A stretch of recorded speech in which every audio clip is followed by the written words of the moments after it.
Everyone's coming in.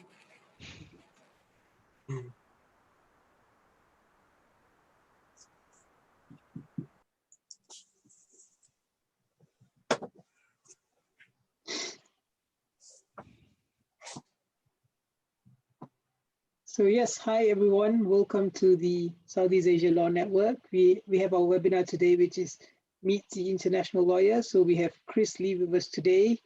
We will give a start in about 4 minutes to 1:05, and then we would start the webinar. Anything from Jeff or Shelby? I was going to say welcome to everyone. Hope you enjoy this webinar and hopefully you find it insightful and helpful, especially for this application process. Thank you very much. How about you, Shelby? Hi, everyone. So I just wanted to make sure that everyone knows that if you've got any questions at any point during the webinar, you can just put it in the chat, and then Azar, who will be leading the conversation, will be able to, bring it in, and you'll have your questions answered.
Yeah, please mute your microphones so that we don't get any disruptions. Thank you.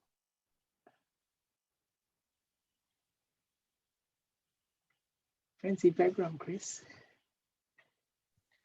Thanks. Sorry, I've just worked out how to do it. To set a virtual background.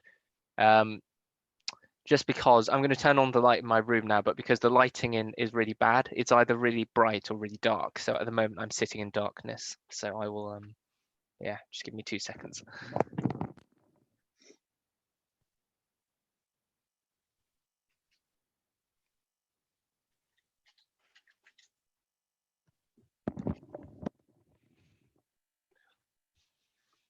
Right.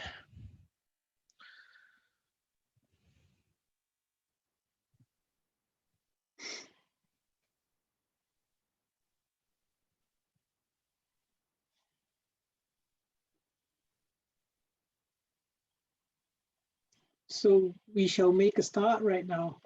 Let me just introduce the Southeast Asia Law Network quickly. So we are a network of law students and non-law students who aspire to work in the UK. We are all from Southeast Asia. So, another announcement that I have to make is that we are looking for people to join our team. So if you're interested, you keep an eye out on our social media and we'll be posting more updates on it soon. So moving on with the webinar, we have Chris Lee today. So Chris is a property dispute solicitor at Osborne Clarke, and he did a non-law degree in German at Oxford, right, Chris? Yep. German, yeah, all right, okay. So he went on to complete his law conversion course at the BPP University, and he completed his training contract at CMS and went on to work at Osborne Clarke, where he is currently at.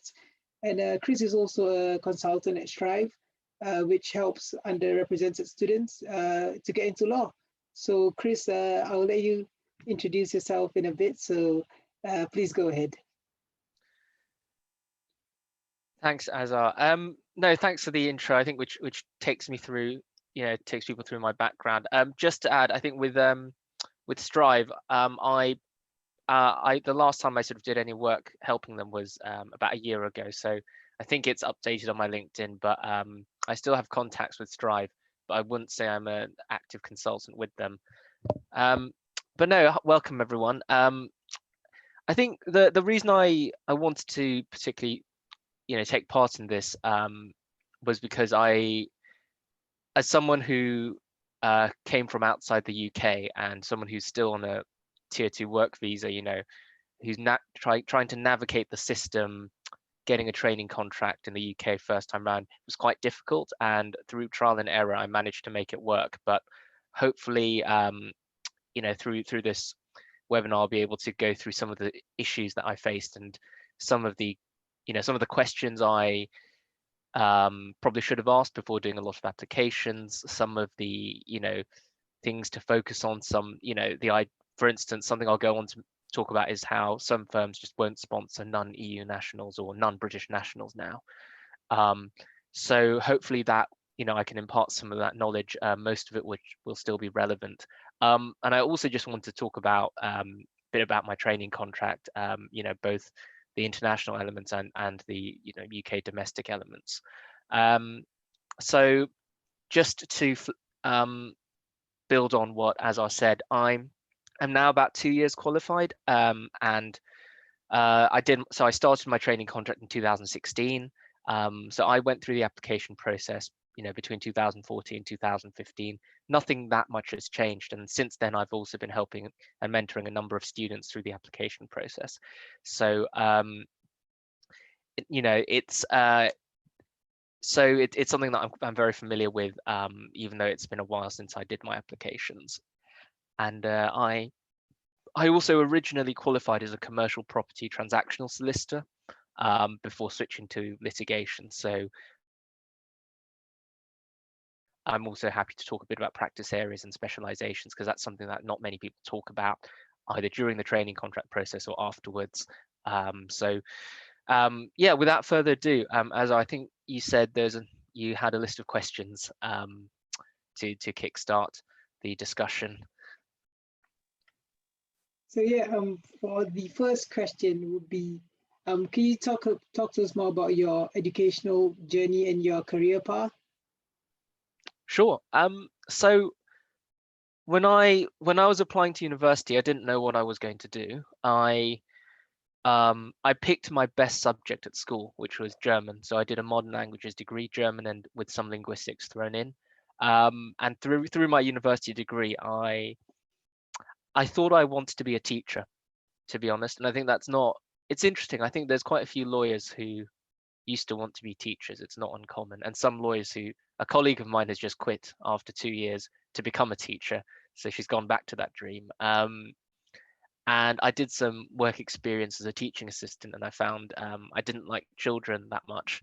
So I looked at other careers. My parents had always said, oh, you should consider being a lawyer.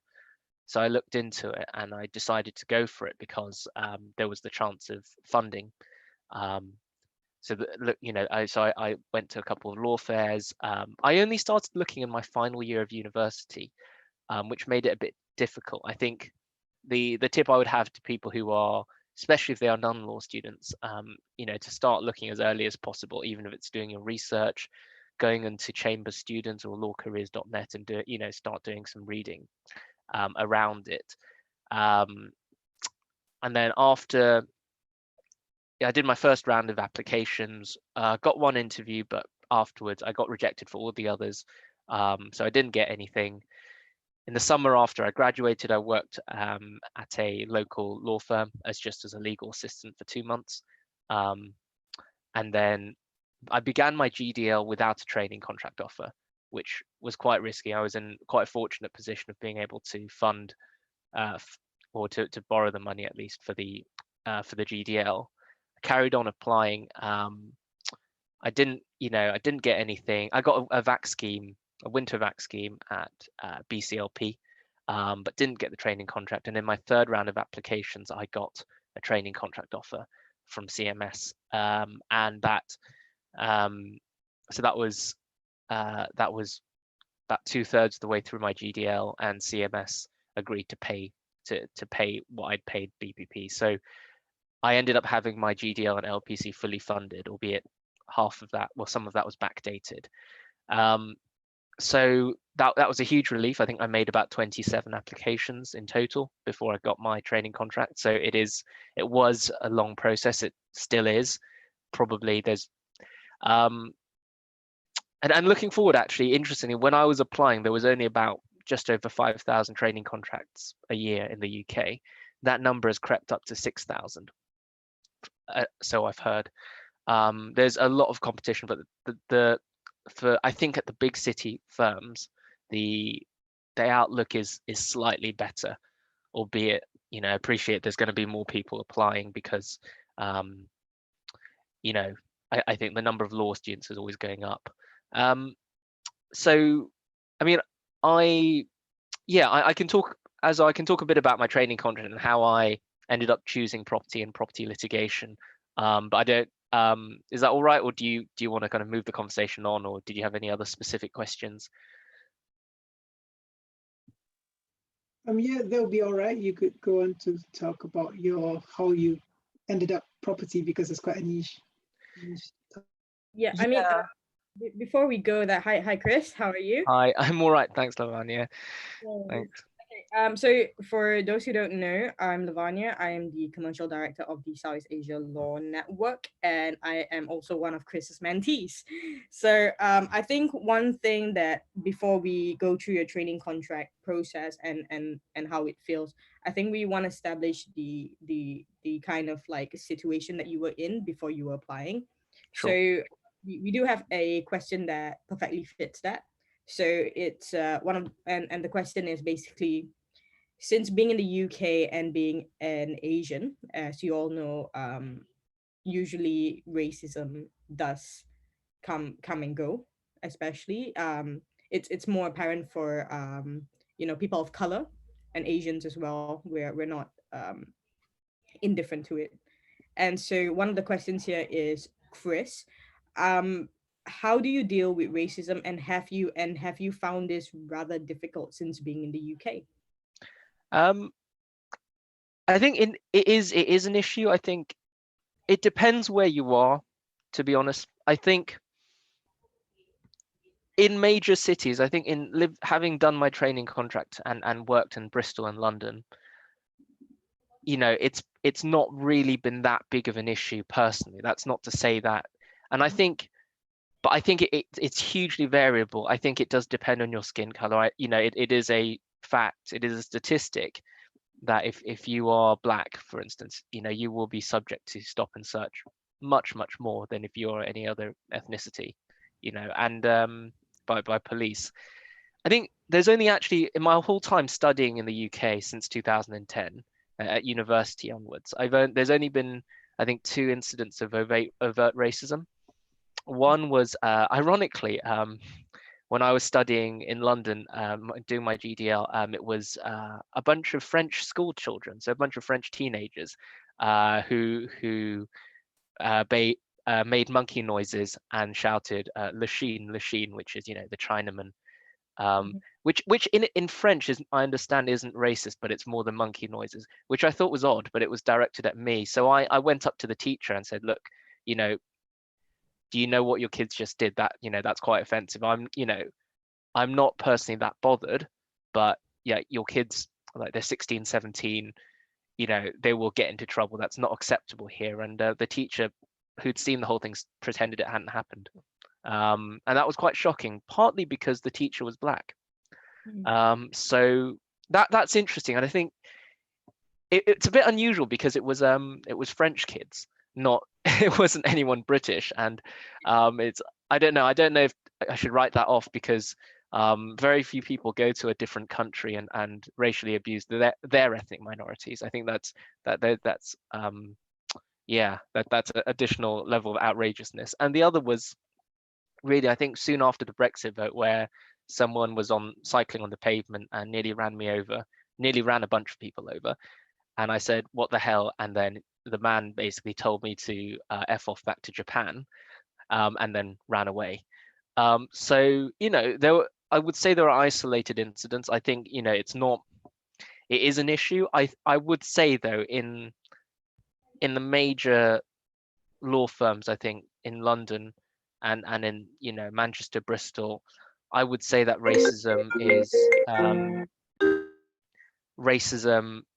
I think in the workplace is generally speaking, considered to be completely intolerable. I think there have been a couple of incidents actually, and it's just, I think, no ill will, but in one of my seats, for instance, there were a couple of partners who mistook me for the other ethnically Chinese fee earner. So there was a newly qualified associate who was also Chinese, who also wore glasses, who I'd like to think looked not that similar to me, but I was mistaken for him a few times. And I think it's more, I think it's interesting. I think people found it a bit awkward because I didn't mention it because I was a trainee looking to qualify at that time into the same firm. You don't want to. Afterwards, having qualified, I mentioned it to a couple of colleagues who are much older, and they said, "Yes, no, you should have mentioned it to HR. You'd have gotten some money out of it." But I don't know if I'd have had the balls to do that as a trainee. But I think, generally speaking, I think it is something that many people are more conscious of now, and I think that a lot of firms are making pushes to improve diversity. In that respect, I think there's been a couple of firms in the news, and more generally, I think a lot of firms are now going, okay, this is something that we kind of said nice and encouraging things about over the past 5 years, but we need to have a look at putting in targets.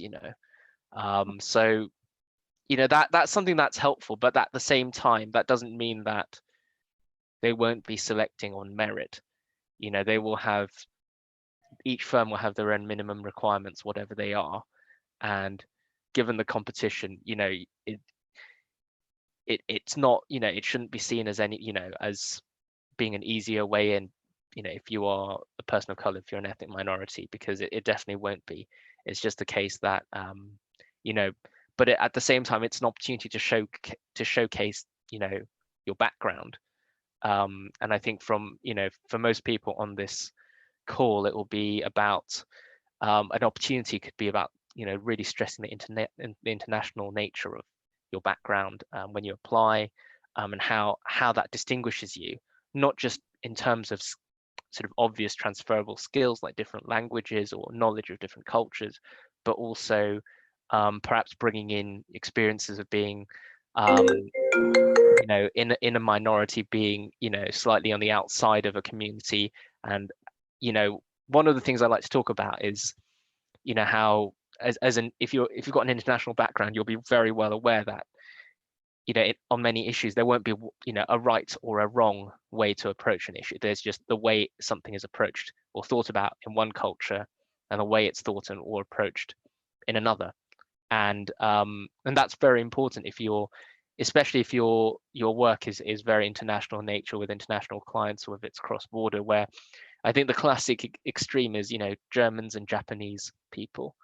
Very, very polar opposites. Germans are very direct, very traditional, I guess they're both quite hierarchical, whereas I think Japanese people in general, there's a set way of doing things that's very there are lots of social conventions that are very subtle and not apparent, I think, to people who are not Japanese. And it's just, having that understanding that, of how business is done, how things are done in different cultures.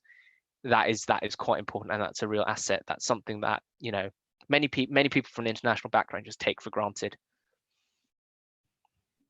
Okay, yeah, no, perfect. I mean, like, yeah, I can definitely see why it can kind of affect a lot of people, because it's not just the mentality that kind of like scares people off from like wanting to qualify in the UK.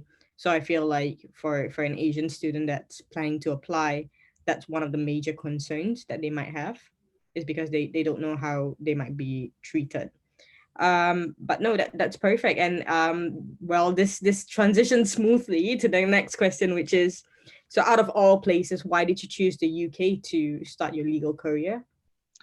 I think to be 100% honest, it was because I went to university. I went to secondary school in the UK. I went to university in the UK, and it was the obvious thing to do. I did have a look at qualification elsewhere, which was viable. It would have been probably either Canada or the US.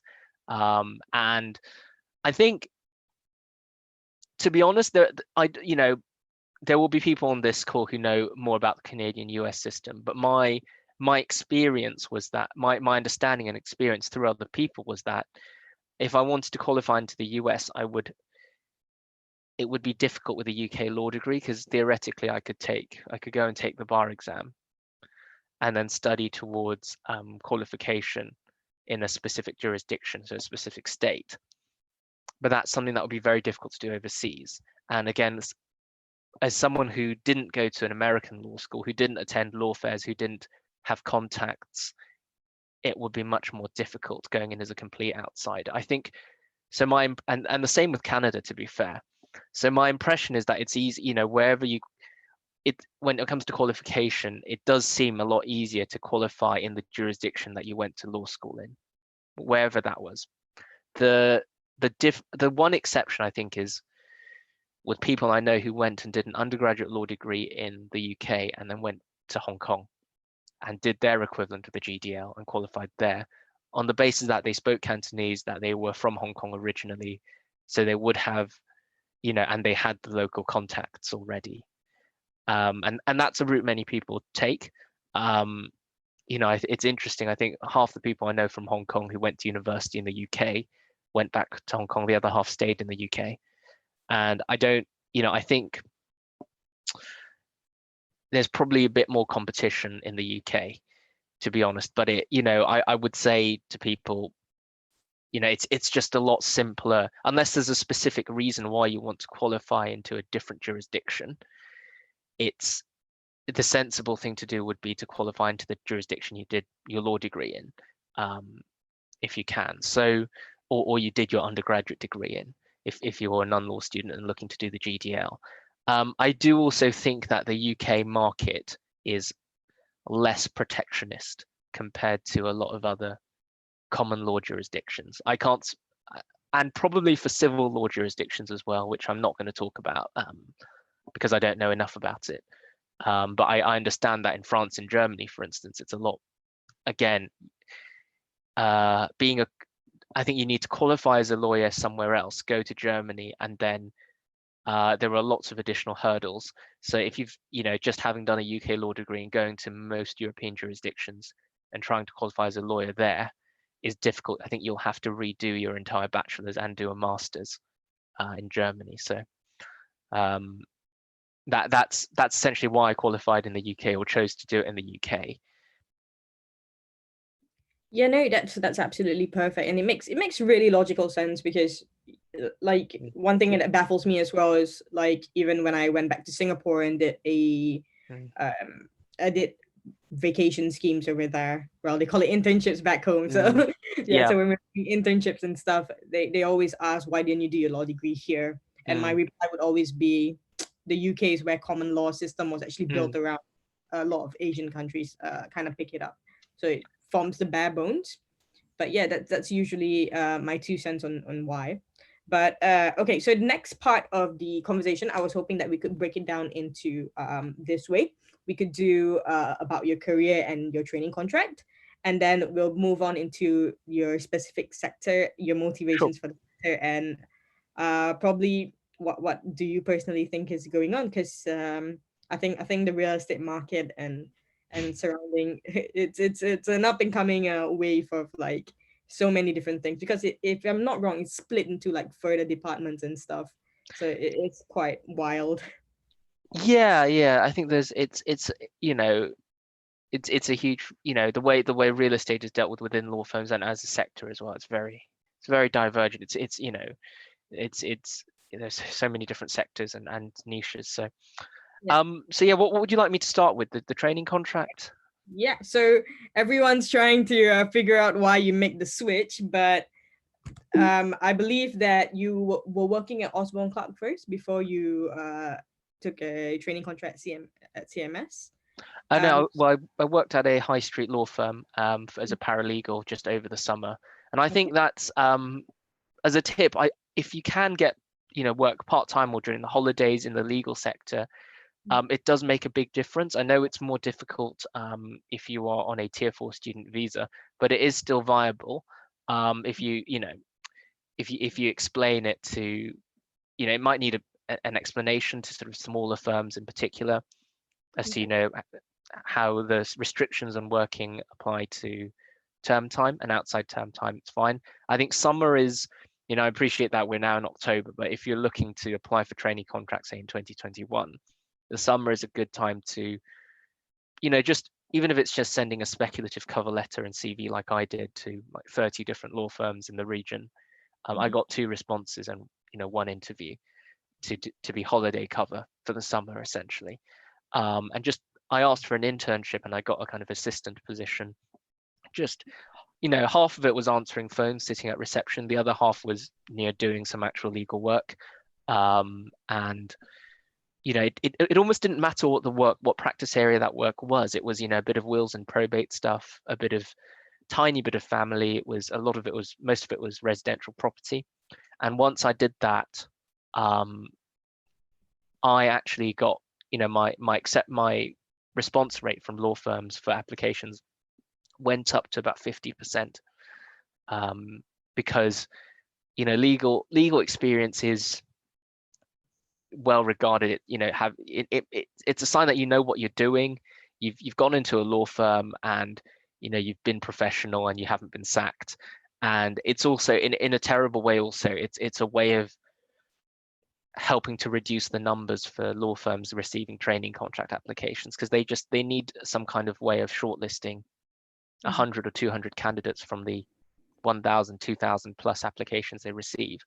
And one of the ways to do that, and it's not the most fair, but it is a credible way of doing it, is to remove the people who don't have legal work experience. Now, that seems particularly harsh, I think, for firms that require people to do vacation schemes before considering them for training contracts. I know Osborne Clark and CMS do that. They recruit for training contracts through the vacation scheme, but the vacation scheme for those firms, they're not really internships. They are effectively 2 or 3 week interviews.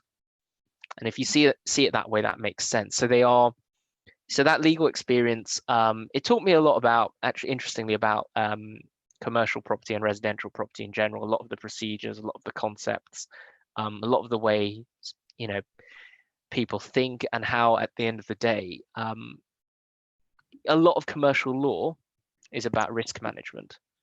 And I think that, again, that's it's not the way you do it is through law, but the law is the means, not the end. And I think that's there's a big shift from thinking about law academically, either during your degree or GDL.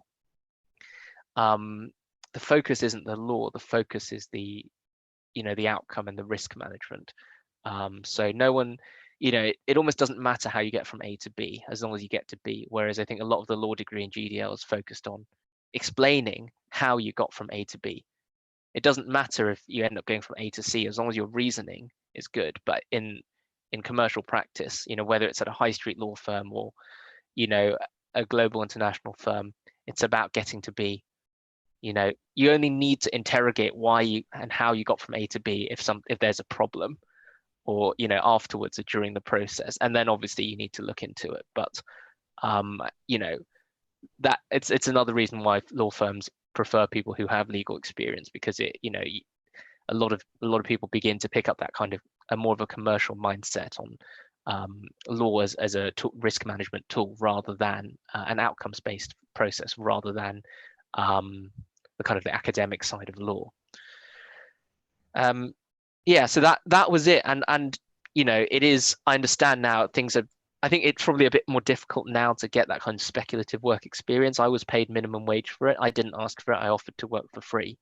I think for people who can't, because I know that's a luxury as well, for people who can't, for for whom that's not really a realistic proposition. There are other jobs as well. They're more difficult to get, I think, as a tier 4 student if you're not at the EU National. But anything that, whether or not it's working for a charity, debt advice, or working in, credit control, or, law adjacent roles like insurance, these do add value. A legal job or a job that involves law does not necessarily need to be at a private practice law firm. Even working as a contract paralegal, that all counts. And it's almost the opposite of applying for training contracts and vacation schemes. People tell you not to spread the net too widely when it comes to that. People tell you to write focused applications, be really targeted, and don't just apply to anyone, because that's kind of that comes across in your applications and it makes them sound too general. When it comes to getting work experience, it's almost like the opposite. I would encourage people to look very widely and get that experience, because those skills are transferable. And on the basis that these are temporary jobs, you're not committing to anything. All you're doing is adding to your CV, picking up some experience. And that's the kind of mindset I think people should have when looking for work experience. Not going, right, I want to do commercial property law, I want to do banking law, I need a job as a paralegal as a banking paralegal at a big firm. No, you don't.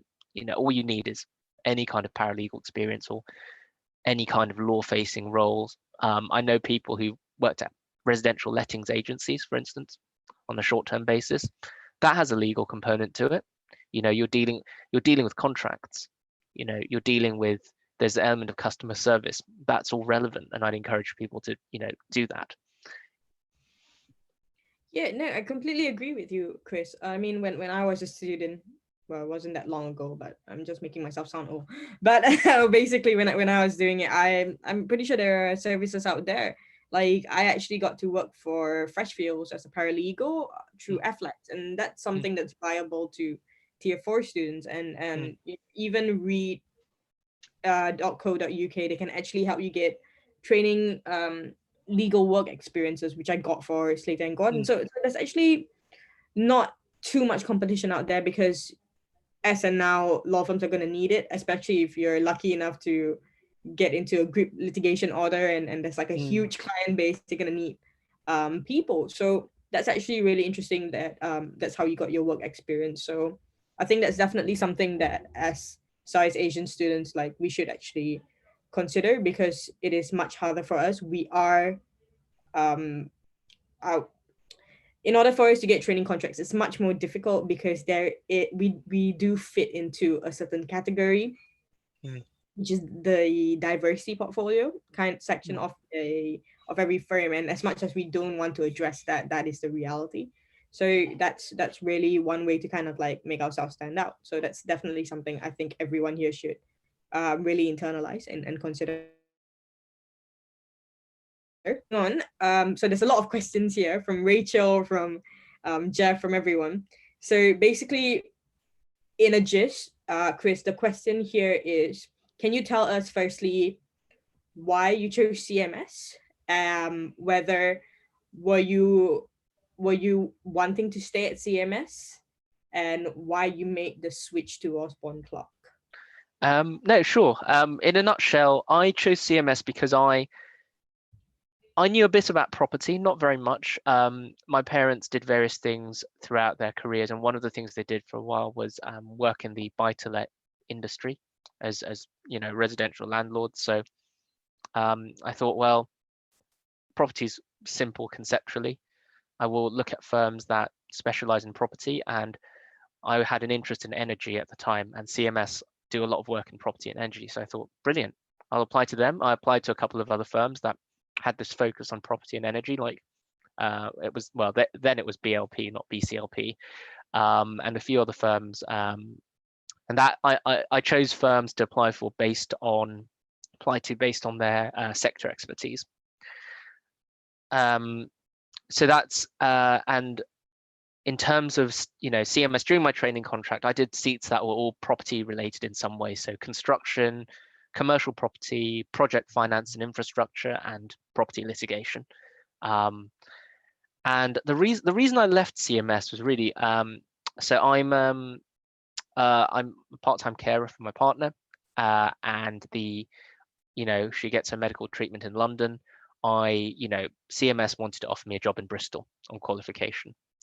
And they also wanted to offer me a job in commercial property, not property litigation. I wasn't sure what I wanted at the time, to be fair, but it was more the job in Bristol that was an issue.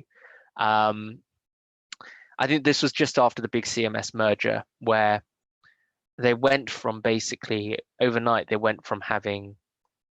had something like 96 trainees, and in the next round they only recruited 60.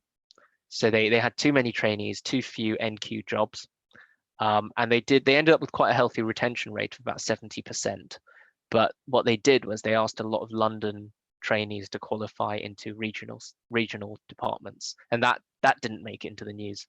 But I went to Bristol. A couple of people I know went to Manchester, or they went to Scotland, even though they were English qualified.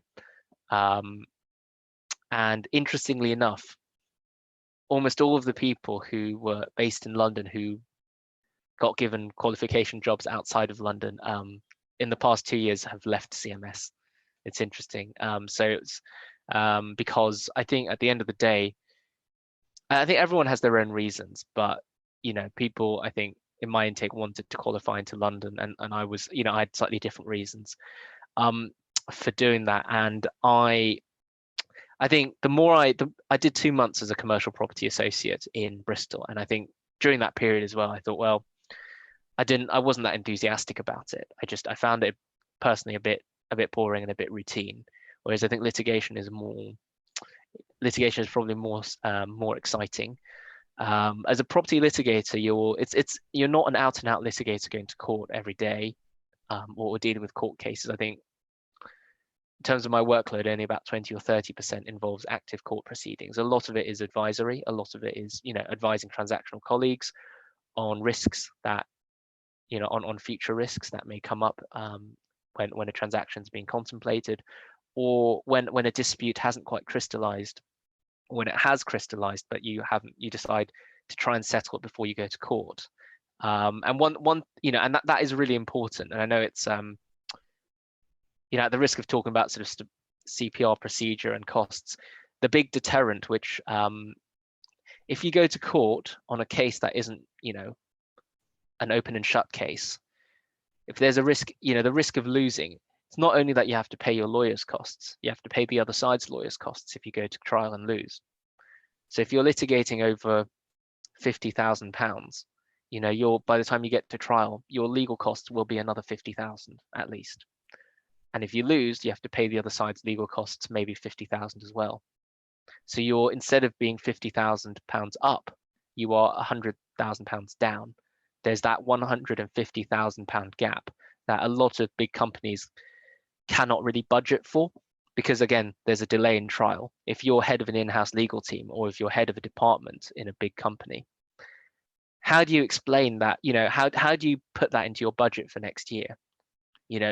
It's really, really difficult to budget for litigation contingency, because you ask for the money and you don't spend it, you get criticized. You don't ask for the money and then you need to spend it because you've lost in court, you get criticized.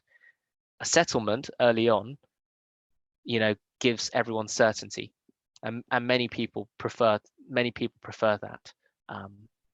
So that that's what. So people often say litigation isn't commercial. I would disagree. It is really, really commercial, and you also need to know the law very well. I think black letter law quite well. So I found it personally a bit more intellectually challenging compared to transactional real estate. No, that's really interesting. It's funny that you said. I'm pretty sure everyone started their legal career by watching Suits, so always settle, never go to court. Yeah, but nonetheless, so out of curiosity, I'm pretty sure people won't ask this question, but I'm pretty sure it's at the back of their heads. But other than choosing CMS for, of course, property and oil, it's also two of the most energy, of course. It's also two of the most prominent sectors for many multiple US law firms. So why would you choose an international firm over a US elite or Magic Circle? Interestingly, I think so. I think US firms and Magic Circle firms, they have a slightly different focus. So I think US firms are not full service. I think they don't tend to have big property teams. The US firms in London tend to focus on very specific niches, whether it's some of them will have complex litigation teams, but most of them will be private equity focused, or mergers and acquisitions focused, leveraged finance focused, and those are the areas where lawyers can generally command the highest profit margin work. It's nothing, I would argue, it's nothing to do with the intellectual complexity of it.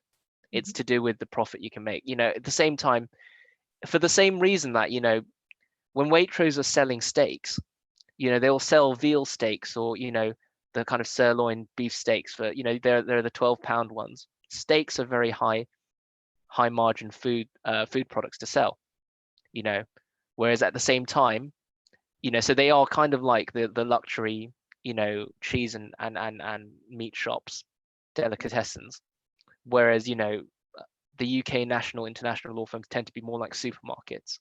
And in a society, you need both, and there's only a certain number of luxury delicatessens a society can support. And property, the Magic Circle does have commercial property teams, but they don't tend to handle specific specific niches. They tend to be the lenders or the landlords, where and again, the higher margin stuff. Whereas I think CMS does a mix of property work across all of the sectors. They don't across retail, across logistics, across hotels and leisure, across student accommodation. That variety of sector areas in property did attract me. I think also I didn't do a corporate seat or a banking seat because I knew that wasn't something that interested me conceptually.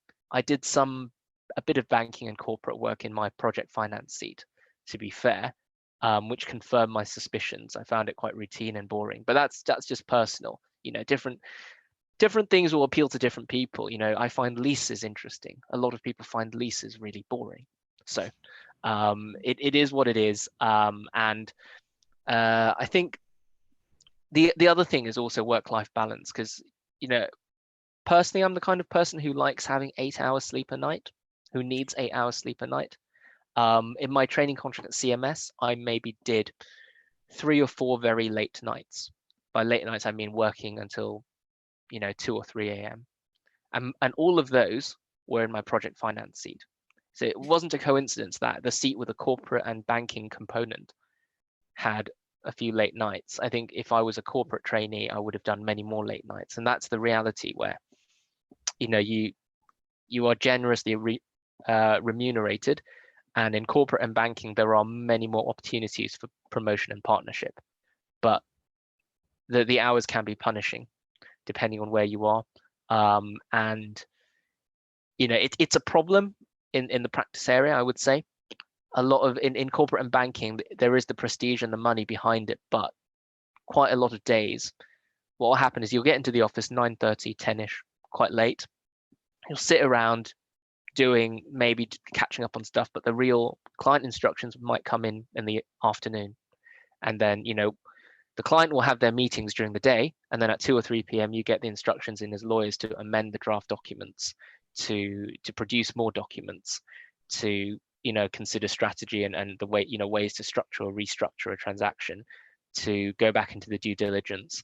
And it'll be you might be in the office until between 10 and 12 p.m. until midnight, and then you get the draft out to the other side, and then and that's quite common. So you're in the office for maybe 12 to 13 hours, but 3 or 4 of those might just be sitting around not doing very much. And that's the pace of corporate law, of being a corporate trainee, of being a corporate associate, when there's a deal on.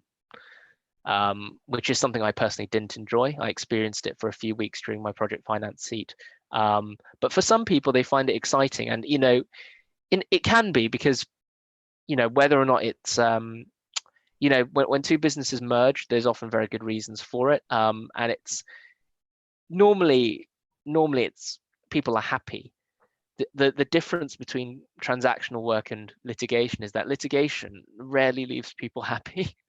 It's more, your client, sometimes you'll save your client a lot of money, and when you win a case, that's great. But often when you settle, you're addressing a problem. No one likes to settle, but it's the sensible thing to do. And quite often I'm convincing clients that they should settle, because if they go to court, the risk is huge. It's worth taking a smaller reward now rather than going to trial and risking things. But it's not very exciting to tell your client that, whereas I think in a transaction, if you're doing a refinancing for a client, that means that they get 50 million pounds in the bank.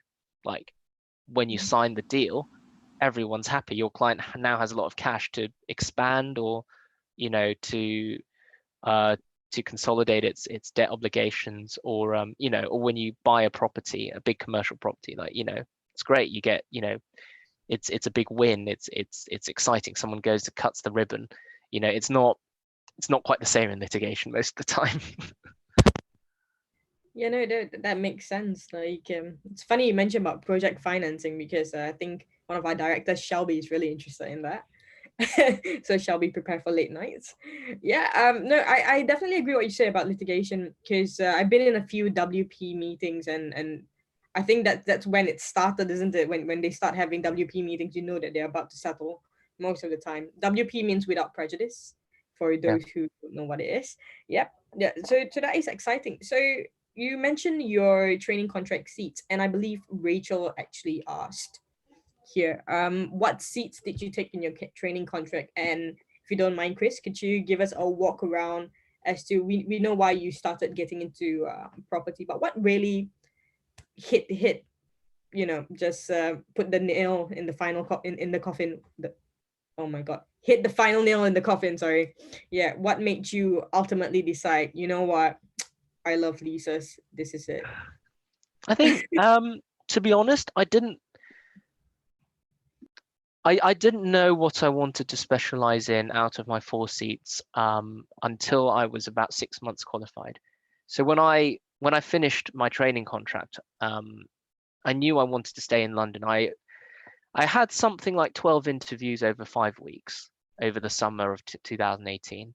And I did interviews for roles in commercial property in London. I did commercial property litigation at 2 firms, energy and construction transactional work at another firm, and a project finance role.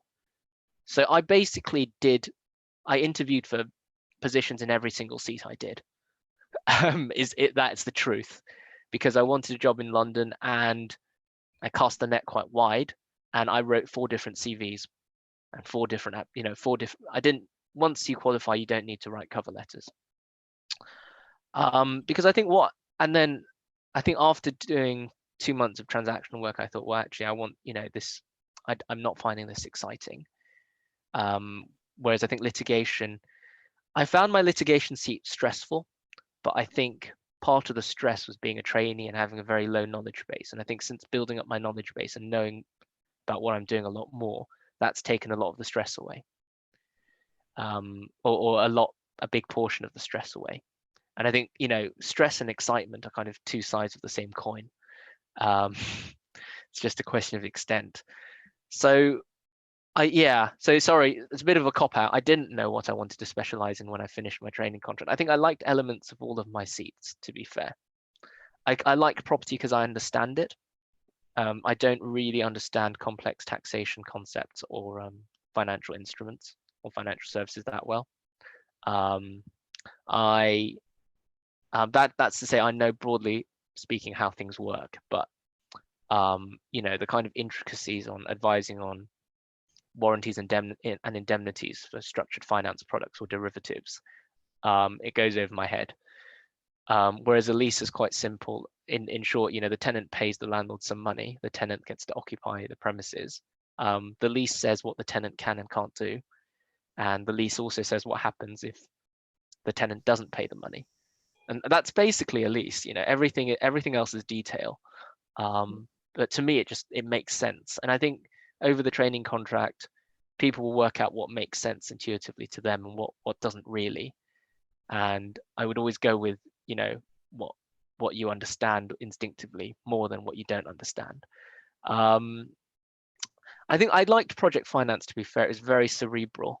But it also has a big public policy component, because project finance is basically big real estate. So things like bridges, hospitals, schools, motorways, how they are financed, who operates them, public-private partnerships. And I'm very interested in politics. So there's a big political element to that as well. I think it's quite difficult not to do it and be interested in politics at the same time. But there are not that many jobs in the infrastructure and project finance world, and that's the reality. So it's a very niche market, and the people I know who've gone into that, they did a seat in it at CMS alongside me. They went and did NQ roles in related practice areas, and 2 years on, they've come back and found roles in project finance. So they've had to take a roundabout route. It's not straightforward in terms of the number of jobs available, because it's quite a small market. But that's not to say don't do it. You should always do what you like within reason, and in terms of what's available. Yeah, so I think in terms of Osborne Clarke, they were one of two firms I applied to do property litigation roles in on qualification. And to be honest, both firms were very similar. I applied to Gowlings as well. Both firms are international, but not necessarily global. They have a small London team, about 5 to 10 people, and a regional office of 20 to 30. In Gowlings' case, it's in Birmingham. In Osborne Clarke's case, it's in Bristol. Very friendly firms with a good culture of good work-life balance, pay about the same. Osborne Clarke gave me the offer first. That's the reality. And I think the two firms I'd like to say are fairly similar in terms of my impression. I did 3 interviews at Gowlings over that summer and 2 at Osborne Clarke. So that's why I went for Osborne Clarke. They gave me the offer first, and Gowlings took their time. And when I accepted at Osborne Clarke, I told Gowlings I'd turned them down. So yeah. So was that, sorry, there were a couple of questions there, Vani. I don't know if I answered them all. Sorry about that. No, Chris, that's perfect. No, you actually spot on answered all of those questions. Yeah, no, okay. So next one is a bit more. I mean, it's my favorite part of the Q&A sessions for Meet the Lawyers. It's the corporate questions, and usually I come up with most of them.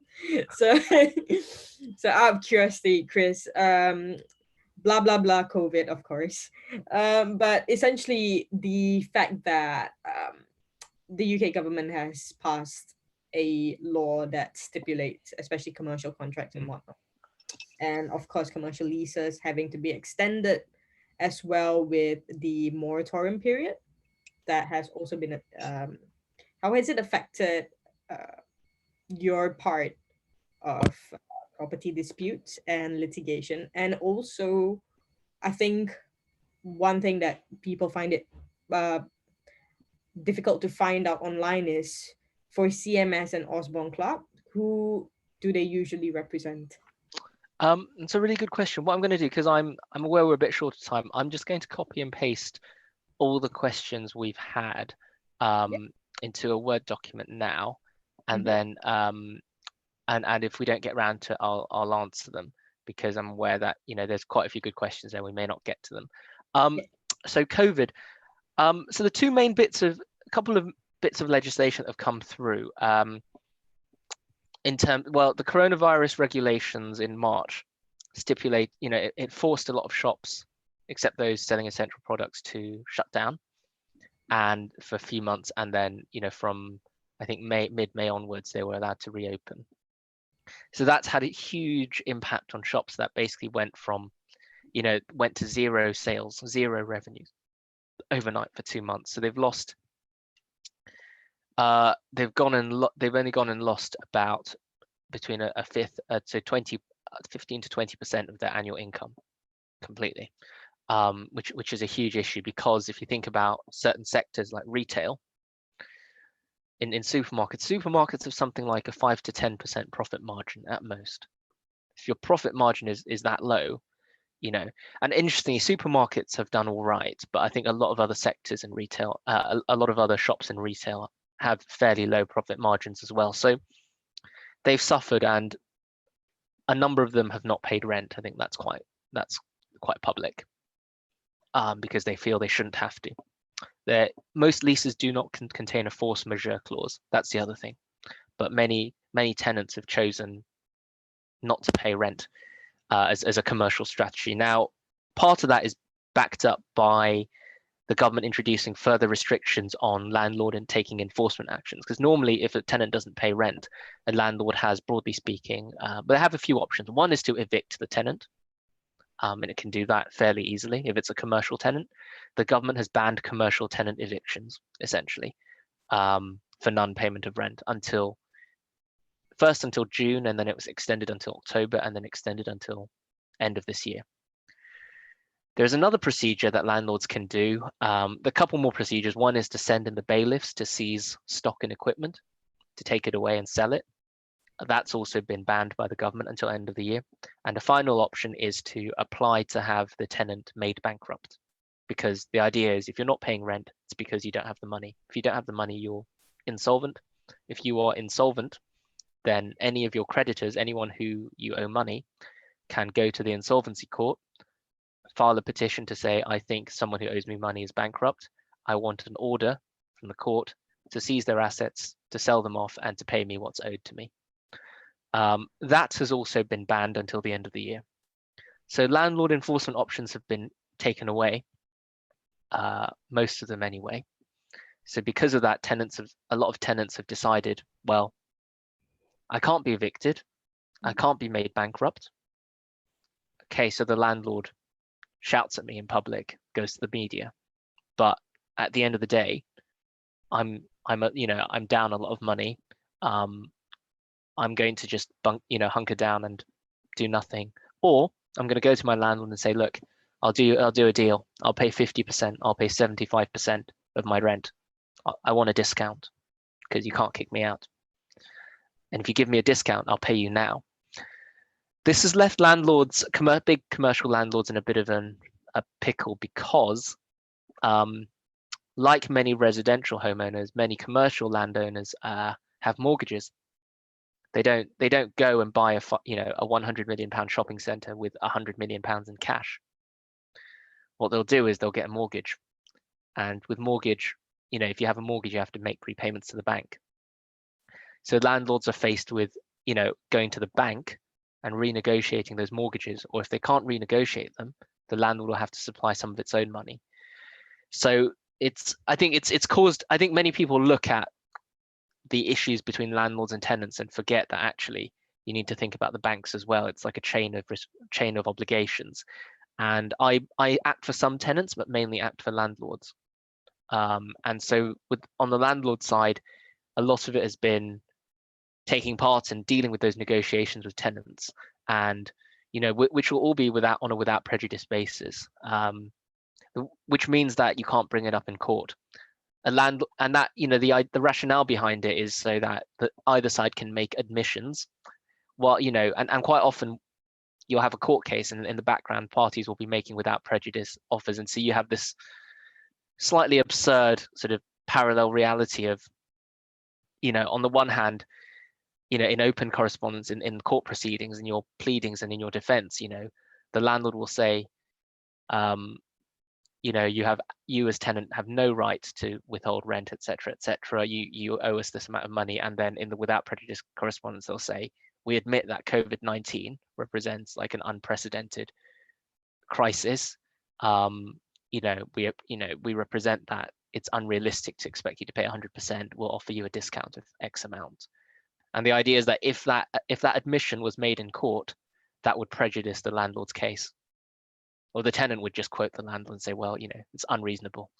So there's been a lot of that, which has been, which has been interesting, because there's a lot of interesting legal arguments that have been thrown around, some of which are more credible than others. Just because there's a lack of a force majeure clause in a lease does not mean you can try and find other ways to argue around it. Acting for some tenants as well, a couple of retail tenants we act for have been winding down their store portfolio because, simply put, it's not profitable. So one of our major clients has decided to close all of its retail shops. It's going to go online. And it's unfortunate, but we've been helping them to wind down their lease portfolio and close that section off of their business. And we act for the old lender as well, who is looking for advice, because they will want their own lawyers to look into the risks of all of their commercial property loans, and work out, help them work out what they should do next. So that's been the bulk of my work over the last 3 or 4 months. But I also work, do some work on property development disputes. And I think what's interesting is that property development hasn't really been affected that much by COVID, because people are looking at 1, 2, 3 years into the future. And so far, the people who are building houses or building office buildings are still building them. It's more a question of the projects that were in the planning stage or in the design stage when COVID hit. It's those that have been pushed back, because no one's building a new shopping center now, because retail as a sector has been really badly hit. So the people who are looking to build a shopping center might be looking, instead of going ahead, they might be thinking, well, fine, I'll get my architect to do a different design for student accommodation or a block of flats, because that will be more profitable, or a warehouse on that land, and get planning permission for that purpose instead of building a shopping center, because shopping centers are at the moment not a good investment. Okay, yeah. Oof. Okay, so we have 3 questions left. Do you have some time? Sure. No, I'm happy to stay on for as long as needed. So within reason, of course. So it's a good thing, because I was about to say we're going to book you for 10 hours. Right. So we have one from Carrick, because the rest of it have been answered. So thanks for the opportunity. During your practice, what can you say about the do's and don'ts that you think have been especially crucial? For example, the know-hows. I think do's and don'ts. I think do's, pick an area of law that you find interesting to an extent, because I'm not saying that your practice area has to be your passion 100% 24 hours a day. But if you've picked something that you find interesting, it'll be easier to keep track of regulatory developments, because things are always changing. This year, I've had to spend so much time learning about the new regulatory changes and statutory restrictions. And commercial this year has been a bit extreme, but in general, the law changes, regulations change, the commercial world changes, and you have to keep up to date with business developments and legal developments. And what that means is, a lot of big firms, they will hire lawyers, research lawyers, or they might call them professional support lawyers or knowledge lawyers, who will compile legal and regulatory updates and commercial updates and circulate to them. And read and learn about your sector or practice area as much as possible, so you know what's going on, so you keep up to date. Do's and don'ts. Be inquisitive as well. Ask questions. If you don't understand, ask. And there's a way of doing it as well. Don't, some people, depending on who you're working with, it may be that you save up some of your questions and then you ask 2 or 3 at a time instead of asking a question every 2 minutes. But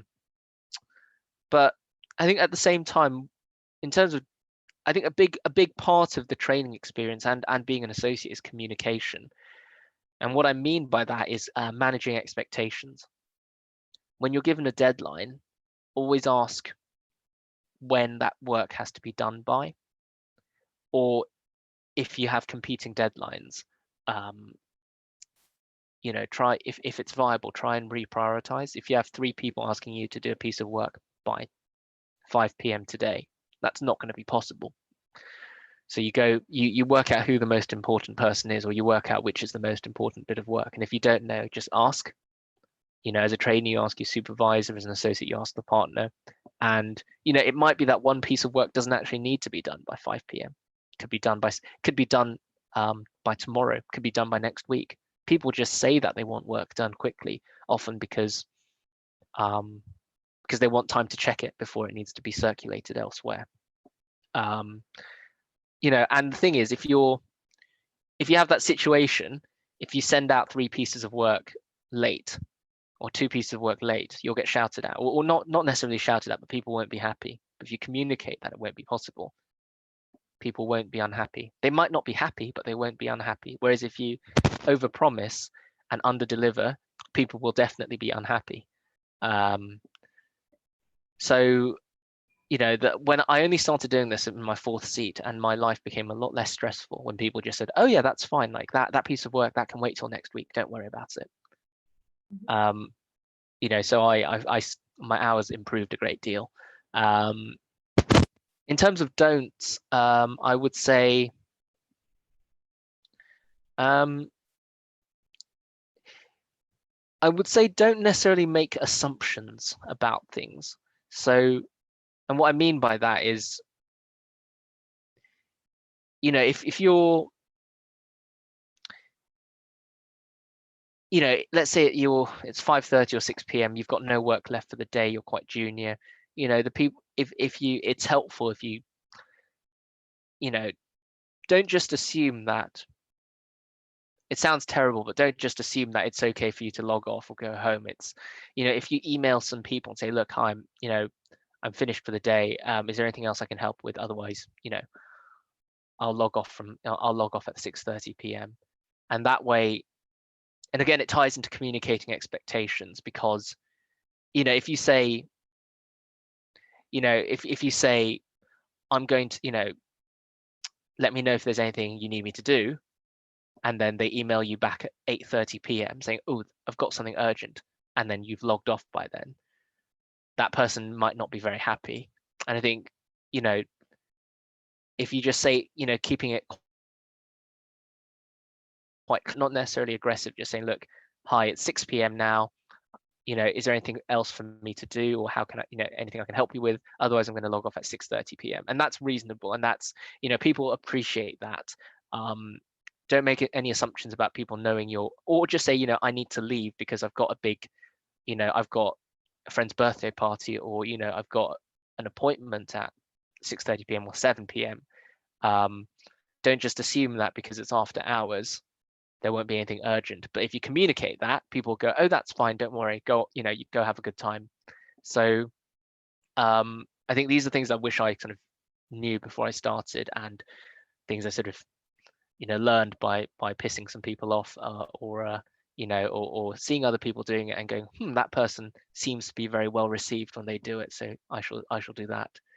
I think that's the other thing as well. Do see what other people do, which I appreciate is easier to do when you're in the office rather than working remotely. You know, look at other people's behaviors, see what, take the good things that they do and ignore the bad things they do.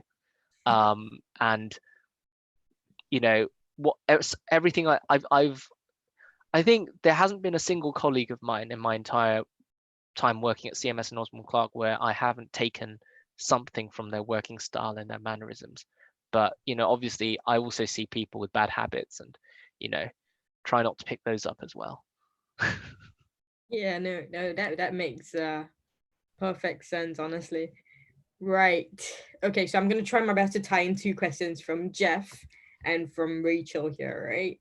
Okay, so Jeff asked, what are your tips to becoming an aspiring solicitor, in terms of how you can excel in the application process? And I think this ties really well with Rachel's question, which is, what is your USP? So, okay, no, good question. So I would say my USPs were that I think after I did my work, I think a USP, I would say, is having a good narrative. And I think, Lavani, I think I've talked to you about this as well. The application is a story. You're telling a story. If you can make it an interesting story, people will like it. And it's, and obviously I know it sounds sort of very obvious, and but things that might make people like it, if it's, if you're not just saying I have an interest in X practice area, and then your firm specializes in X practice area, therefore I would like to join your firm. That's an okay story. It's not amazing. If you have really good grades, if you've gone to like a really prestigious university and have tons of work experience, sure, that might get your name on the shortlist. But the reality is that not everyone will have got that. And even if you have the best CV, that just sounds a bit boring, because they'll get loads of applications like that. What you kind of want to say is really, you might do a bit of research into a specific area, practice area, or business story. And I think COVID is a good example of this, because there's a lot of new stuff, and there's so much on in the business and in the commercial and legal world, that you can almost pick and choose. And if anyone wants to talk about, or to get a steer on commercial stories that and what might be relevant, then feel free to reach out. My link, you can search for me on LinkedIn, and feel free to add me. With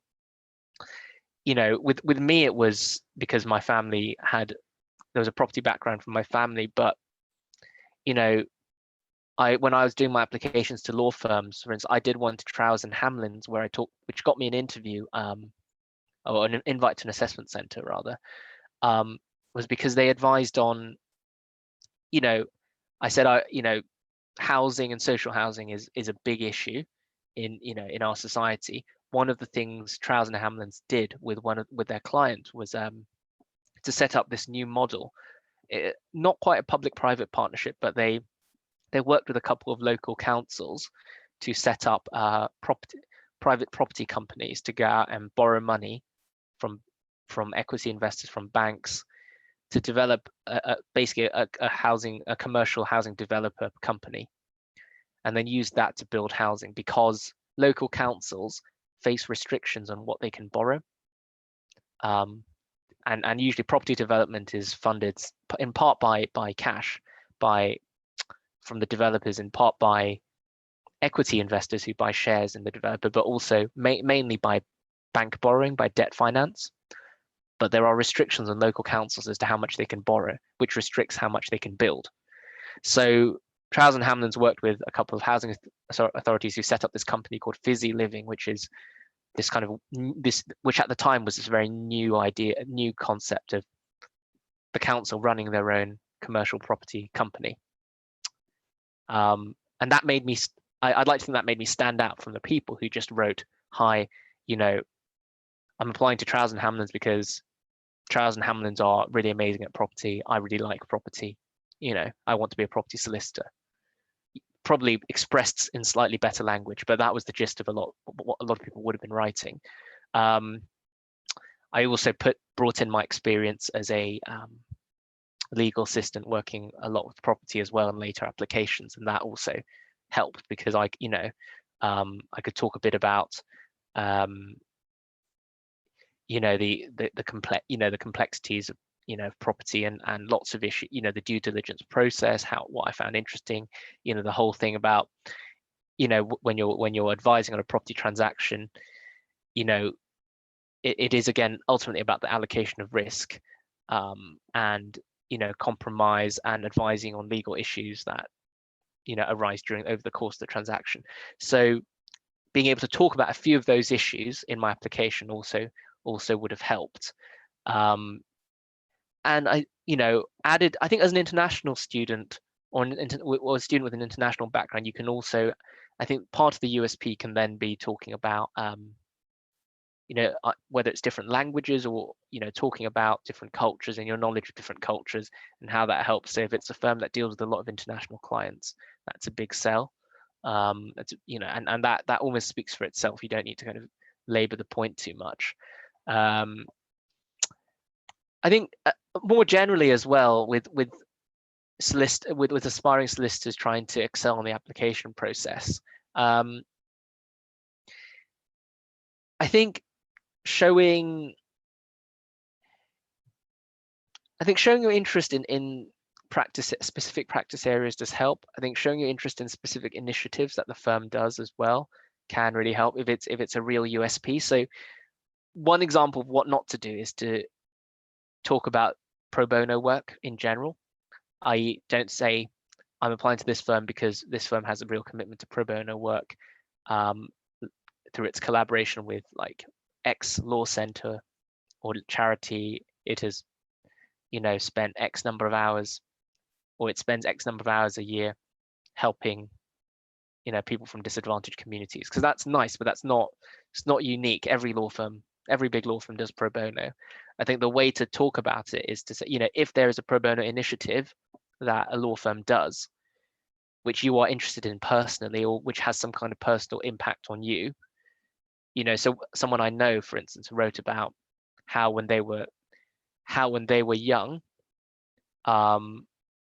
they got evicted by their landlord, and this law firm they applied to had a big property practice, but also as part of their property practice gave pro bono property legal advice to people with a charity, to people who had been evicted or people who were at risk of being evicted, and that was personally really important to her. Now that, again, do you see how that's much more compelling as a story than just saying, oh, you do pro bono? So everyone will have a slightly different USP, but it's about telling that story and weaving in parts of their own experience, or life story into the application process, or identifying specific things that the firm does, which, you personally find really interesting.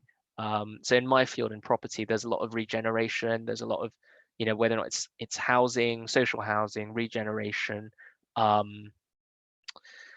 I think that was a big focus for me when I was doing my training contract applications, or talking about energy as well, because the need for decarbonization, climate change, I think that's become even more apparent in the last 5 years as well. So if you're looking at firms that do energy work, look at who their clients are, look at what those clients are doing. For instance, Shell, big oil producer, they've set up a renewable energy company called Lime Jump that's trying to do, so BP and Shell, they're looking at Exxon, they're looking at developing renewable energy arms. CMS acts for the national grid, and talking about, and it might involve doing a bit of research, because it is quite specialist knowledge, but you don't necessarily need that specialist knowledge in order to write about it. So another big thing in the energy world, interestingly enough, battery storage. Battery storage has not improved really as a technology over the last 2 or 3 decades. It's seen as the key to the success or the enduring success of renewable energy, because renewable energy is variable and fluctuates. When the sun doesn't shine, you don't get energy. When the tide goes out and you have a hydro plant, you don't get any energy. And if those, and dealing with those fluctuations in energy flow is crucial, because you can't, people turn the lights off at night. They turn the lights on during the day. They need to turn the lights on even when it's cloudy. And battery storage is seen as one of the ways to help level out the electricity production. So when it's really sunny and there's more electricity being generated than you need, you store it in a battery, and then you release that battery energy. You can keep that battery energy if you can keep it for a while and then release it when it's cloudy, that will be hugely helpful. At the moment, battery energy storage technology isn't great, and a lot of that energy is just wasted, or just it can't be stored for very long. So, if you look at law firms that advise renewable energy operators that are looking into battery technology, for instance, and you could talk a bit about that if you're interested in renewable energy, and talk, everyone should be interested in climate change, because everyone is affected by climate change. I think everyone who lives in Hong Kong, Singapore, any kind of any city or anyone who has family in any city that is near the sea should be interested in climate change. That is a way to tie that into your story, into your application, if you are really scraping the barrel. So yeah, you have to write your own story. Everyone will have a different story, but rather than and once you have that story, then you can polish it, you can tailor it to specific firms, and that's how to be authentic, rather than just saying, I'm really interested in commercial law, you do commercial law, hire me. Because while that's all strictly speaking very true, it doesn't stand out.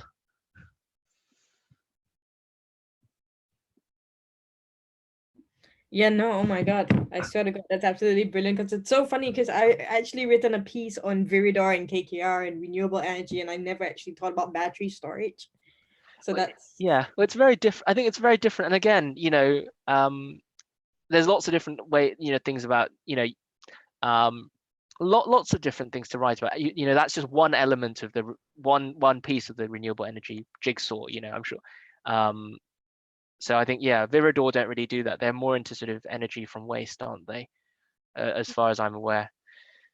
Or is this another arm of their energy practice? actually, so for all of you guys who are interested in renewable energy, it's a little tidbit that I use for my applications. So the recent acquisition of Viridor by KKR is planning to kickstart the UK's green economy, the green recovery.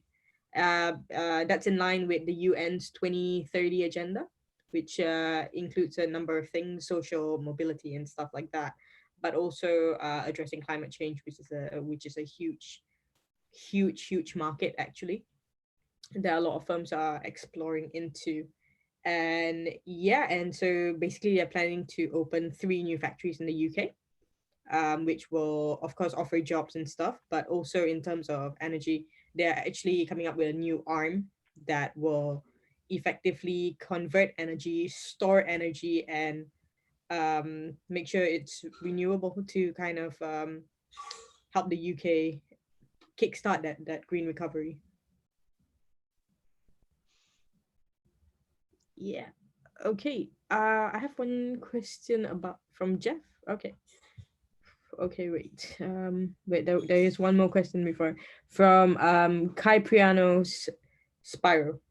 I hope I got that right. How do I approach an application having done the BPTC instead of the LPC?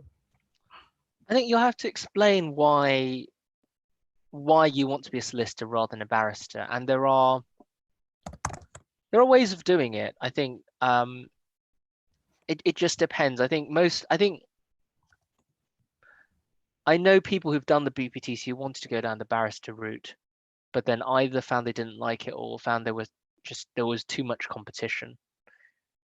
And because of that, they decided to try and seek work as a solicitor or try and qualify as a solicitor. And that's a completely valid reason to do it. And I don't know about your personal circumstances, Kyprianos, but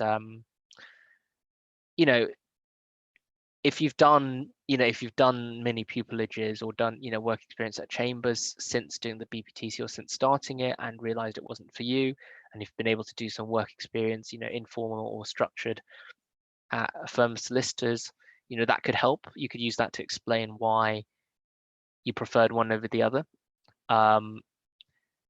Or rather, if you could, I know that in certain sectors in certain sectors, it is common for solicitors to do their own advocacy. That's certainly the case in crime and family, in some property sectors. So in housing, for instance, councils, when they do evictions, they don't send they don't instruct barristers to go to the hearings, possession hearings. What they do is they send in-house solicitors, or sometimes like housing caseworkers who've done this a lot of times to go to court and to do the advocacy. They don't need a barrister. So there is an opportunity to do advocacy as a solicitor as well. I think, so as long as you're able to articulate a reason for doing that in your application, that's fine. So you know, and obviously it'll depend on your personal circumstances as well. But I think they will, firms solicitors will ask the question, and you'll need to be able to answer it.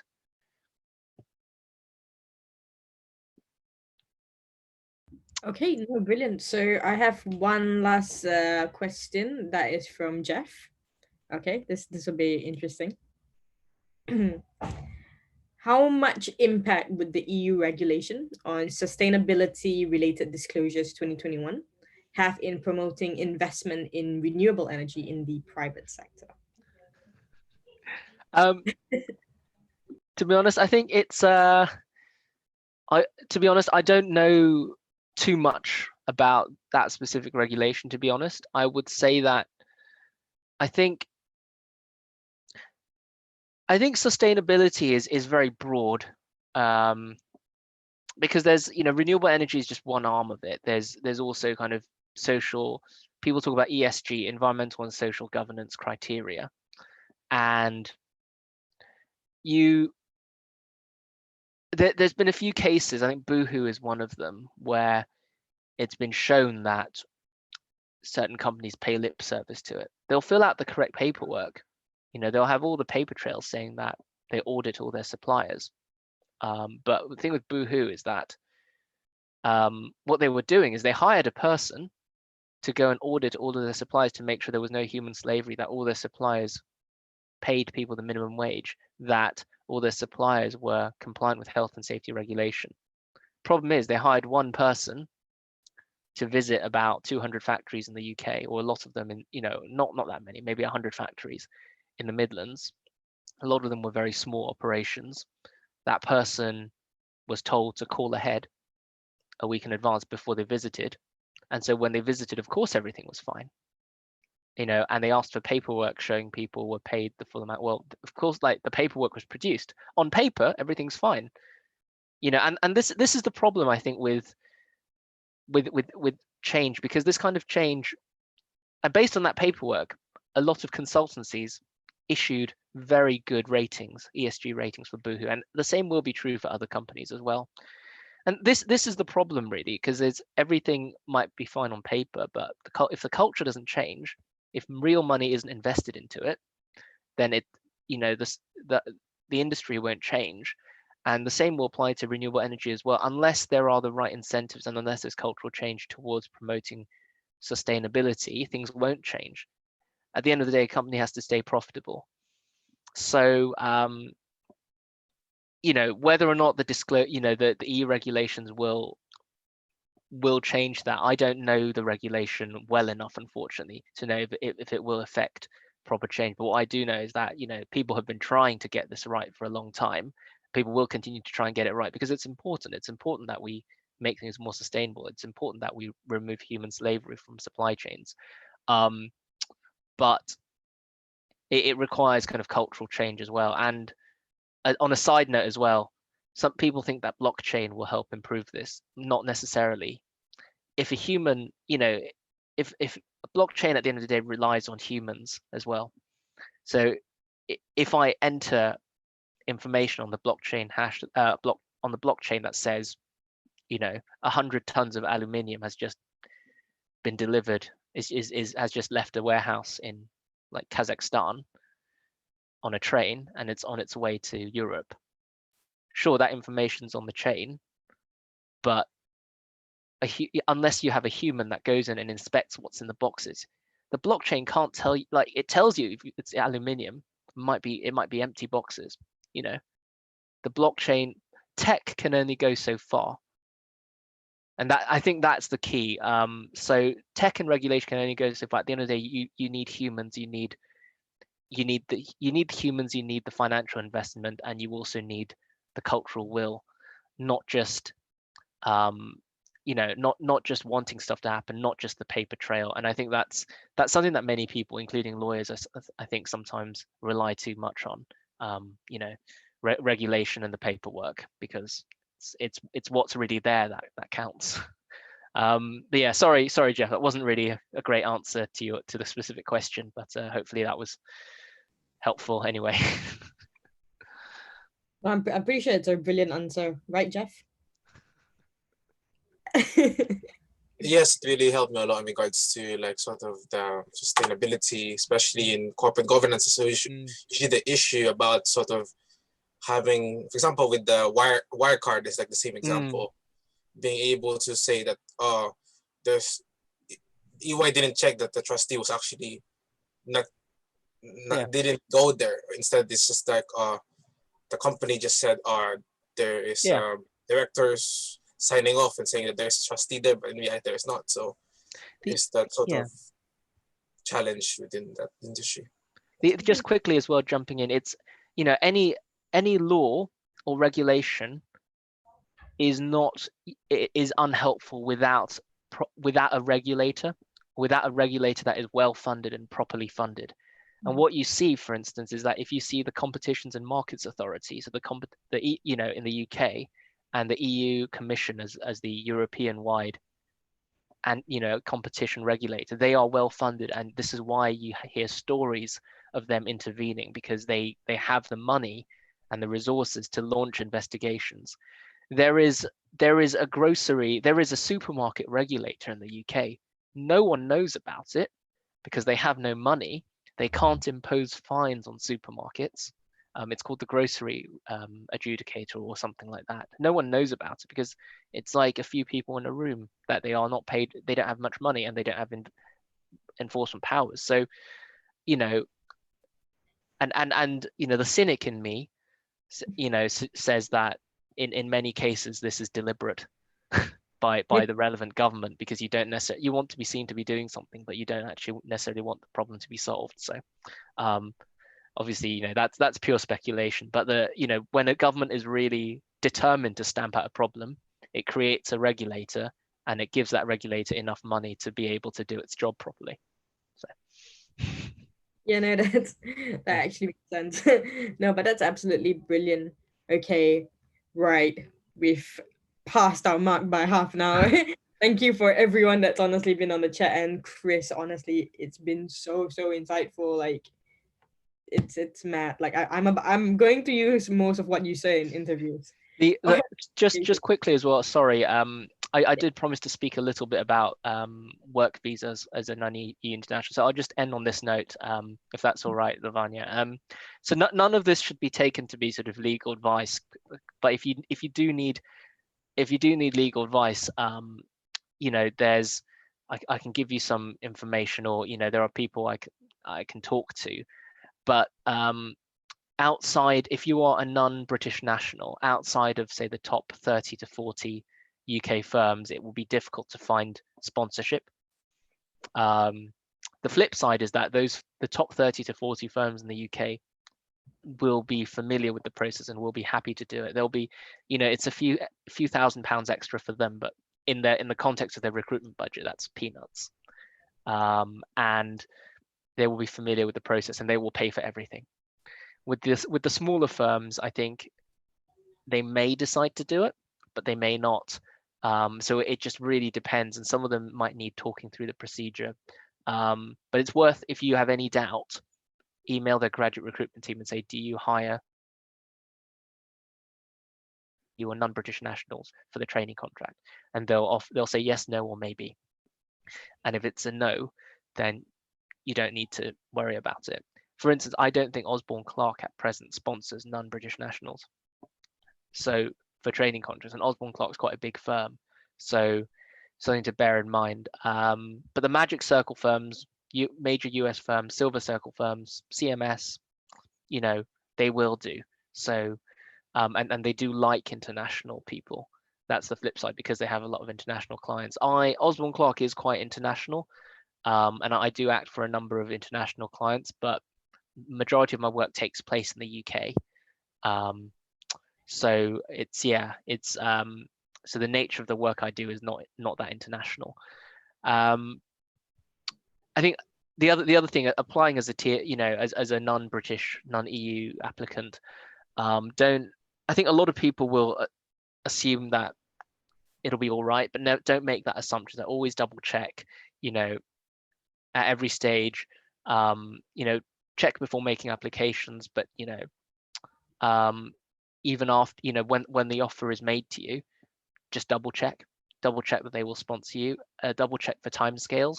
My training contract was brought forward by 6 months. I was, because CMS needed trainees urgently, and I finished my LPC, and I got my training contract halfway through my GDL, and they'd given 2 years in advance. So I was due to start 6 months after my LPC. I started immediately afterwards, and I had to push graduate recruitment and HR to say, oh, have you thought about my visa application? And they said, oh, okay, we hadn't thought about that. We put a date in the diary to apply for it, like in October. And I said, well, I'm starting in July, so someone needs to start doing it in May or April. So being, everything's just that little bit more difficult, and people, the thing is, right, CMS, halfway through my training contract, CMS screwed up another trainee's application in exactly the same way. They forgot that they needed to apply for the visa. So but if you're organized about it, you'll have to be more organized about it. But the good news is, I think the big firms will still support you, and they will sponsor you in full, and they will pay for everything. So there will be fewer firms for you to apply to, but you can see it as a positive as well. That narrows down your shortlist. It means that you have you have a limited number of firms to apply to, see what they do. If you want to do family work, that's going to be quite difficult, because there's only a small number of big firms that do that. It's not impossible, but it's going to be a challenge. Criminal work is going to be very difficult. I don't think anyone here is interested in pursuing a sort of criminal specialism unless it's white collar crime. That is, which is very niche, but a number of big firms do that. But general property, banking, corporate M&A, energy, construction, that kind of stuff, the big firms will do. So private client as well. So the good news is that there are a number of commercial full service firms that will sponsor people. So that's the optimist's view on it. Yeah, no, that's absolutely brilliant. I couldn't agree more, to be honest. Right. Okay. So, well, we've been keeping you for quite a while. I feel bad. No, don't worry. It's my fault. No, but I think, it's but if people have any more questions, just feel free to either let Lavanya know, or just feel free to message me on LinkedIn, and I'll try and come back to you as soon as possible. But because it's just one of those areas that there's just so many questions, and it's an ever-changing application process. But yeah, I think I've answered everything on the I've answered all the questions, hopefully, on the thread. Just going through them now quickly. And one final point on professional development. I think most firms, I think, in the Magic and Silver Circle and the sort of the top 30, top 40 firms in the UK, the larger ones that will sponsor non-EU citizens, non-British citizens, they will typically have in each major department, they will have lawyers who are employed to do research and to provide training, the knowledge lawyers or support lawyers I talked about earlier.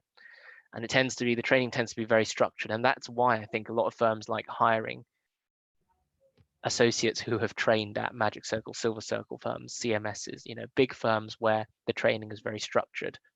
At smaller firms at Osborne Clarke, I think there is still regular training, but it's less structured. As a trainee, you are expected to be proactive, identify areas of law and sectors you are interested in, and develop your knowledge that way.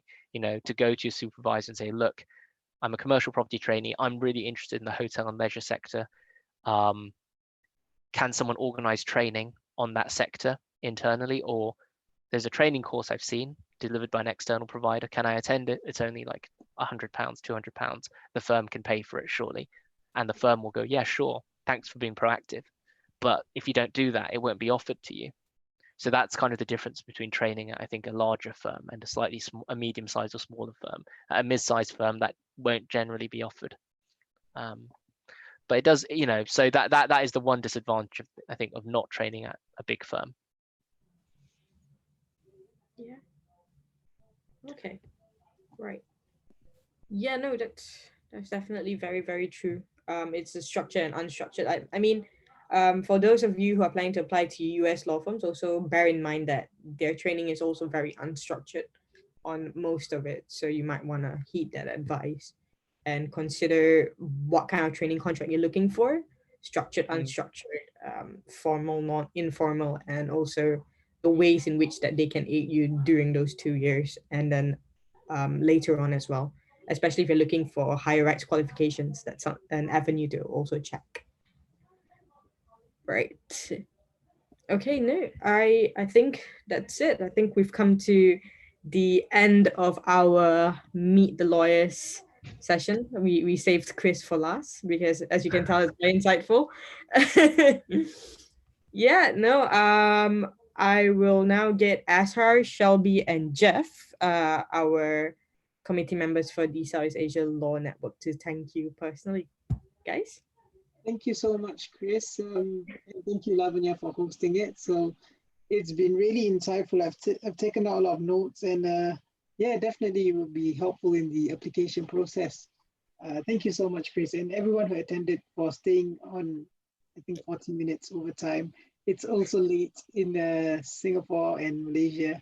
It's 3:30. It's 3 right here, but I think it's going to be 11. Oh, wow, okay. That's late. So yeah, I'll leave it to Jeff and Shelby now.